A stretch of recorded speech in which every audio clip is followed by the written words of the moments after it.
মানে মানে ধীরিতমোত্তমম। পিতা, এই জগতে 9 প্রকারে ভগবানকে পাওয়া যায়। শ্রবণ, প্রথম ভক্তির উপায় হল শ্রবণ। শ্রবণ যদি ঠিক হয়, এই জন্মেই ভগবান লাভ হয়। শ্রবণ প্রথম ভক্তি। মনটাকে শুদ্ধ রেখে যদি ভগবানের কথা শ্রবণ করতে পারো, এই জন্মেই তোমার লাভ হয়ে যাবে।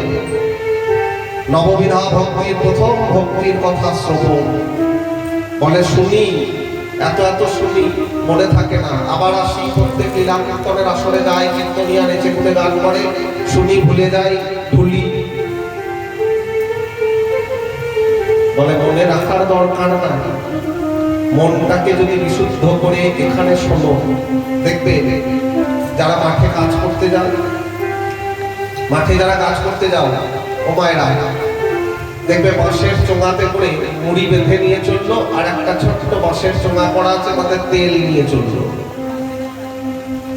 চাষ করবে, আবার বাড়ি এসে ভাত খেতে গেলে অনেক দেরি হয়ে যাবে, তাই ওখানে মুড়ি মেখে খাবে আর ওই তেল মেখে চান করবে। তেল কিন্তু বাঁশের চোঙায় থাকে না, প্রতিদিন নিয়ে যায় আর নিয়ে আসে, তেল শেষ হয়ে যায়। দেখবে একটা সময় সেই বাঁশের চোঙাটা আস্তে আস্তে তেলের আস্তরণ করে হলদে হয়ে গেছে, হলুদ হয়ে গেছে সেই বাঁশের চোঙাটা, তেল থাকে না। বলে শুনি, মনে থাকে না, ভালো কথা। শুনতে শুনতে যেদিন কানটা ওই রকম পরিপক্ক হয়ে যাবে, হলদে হয়ে যাবে, দেখবে আর অপসিদ্ধান্ত কানে ঢুকে না, বিষয় কথা কানে ঢোকে না, কানের রুচি পাল্টে যাবে। ওই বাঁশের চোঙাটার মতো বলতে হতে হবে, শ্রবণটা পাকা হতে হবে। কানের একটা দোষ, কান বেশিক্ষণ বিষয় কথা শুনতে ভালোবাসে। এখনই আপনি বিষয় কথা বলুন, কার 5 তলা বাড়ি, কার 10 তলা ঘর, কার কয় বিঘা জমি, কার বউ কার সাথে পালালো, এই কথাগুলো গান শুনতে বড় ভালোবাসবে, মজা লাগবে কানে। এটা কানের দোষ। আর কানের একটি রোগ আছে, অপুষ্টি আছে। যেমন দুর্বল লোকটা বেশিক্ষণ যেতে পারে না, বেশি দূর গেলেই আবার পড়ে যায়, বসে যায়, বসে একটু আবার দম নেয়, আবার হাঁটে। সেই রকম কানের একটা অপুষ্টি আছে, কান বেশিক্ষণ হরিকথা নিতে পারে না।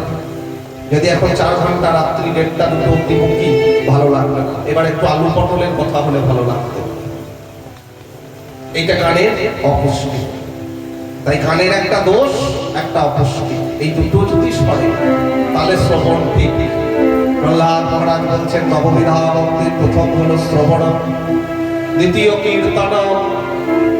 কীর্তন, ভগবানের নাম কীর্তন। এই বৈশাখ মাসে সকলেই নাম কীর্তন করছে, সেটাও কীর্তন। আপনারা বসে নাম করছেন, ভগবানের গুণগাথা করছেন, মন্ত্র বলছেন, সেটাও কীর্তন। নানাভাবে ভগবানের কীর্তন করা যায়, এটাও ভক্তির একটি অঙ্গ। বিষ্ণু স্মরণম। আমি ট্রেনে আছি, বাসে আছি, ভগবানের পূজা অর্চনা করতে পারছি না, তখন আমি কি করব? স্মরণ। ভগবানকে স্মরণ করা, এটাও ভক্তির একটি অঙ্গ। শ্রবণং কীর্তনং বিষ্ণুস্মরণং পাদ সেবনং। পাদ সেবা, লক্ষ্মী দেবী যেভাবে করে চলেছেন ভগবানের পাদ সেবা, এটাও ভক্তির একটা অঙ্গ। অর্চনম। অর্চনম মানে ভগবানের পূজা করা, এটাও ভক্তির অঙ্গ। বন্দনম, ভগবানের বন্দনা করা, স্তুতি করা। দাস্য, ভগবানের সাথে নিজের দাসত্ব। তিনি প্রভু, এই যে শুনলেন ভজনে, প্রভুজি তুম স্বামী হাম দাসা।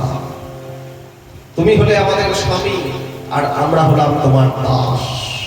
এই যে দাসত্ব, ভগবানের চরণের দাস হওয়া, এইটাও নববিধা ভক্তির একটা অঙ্গ। সখ্য, ভগবানের সখা হয়ে যাওয়া। সুদামা যেভাবে ভগবানের সখা হয়েছিল, সুদামা এত দারিদ্র, তবু ভগবানকে তার দারিদ্রের কথা জানায়নি, নিজের দরিদ্রতার কথা ভগবানকে মুখ ফুটে বলেন। না চাইতেই ভগবান তাকে সব দিয়ে ভরিয়ে দিয়েছিলেন। সেই সুদামার মতো যদি সক্ষরসে ভগবানকে মানতে পারো, সেইটা হলো সক্ষম। আর কি আত্মনিবেদন, এটা বড় কঠিন কাজ। একদম শেষ ভক্তির নাম ভগবানকে, ভগবানের চরণে নিজেকে সঁপে দেওয়া, আত্মসমর্পণ করা। হে পিতা, এই 9 প্রকার ভক্তিতে বিষ্ণু চেতনা লক্ষণা, এই 9 প্রকার ভক্তির দ্বারা ভগবান বিষ্ণুকে পাওয়া যায়। প্রিয়তে ভক্তের ধ্যান তন্মন্যে ধীত উত্তম। এই ভক্তির অনুশীলন যদি করা যায়, তবেই তাকে আমি যথাযথ শিক্ষা বলে মনে করি। প্রহ্লাদ, একই কথা বলছিস তুই? তুই না দৈত্যপুত্র,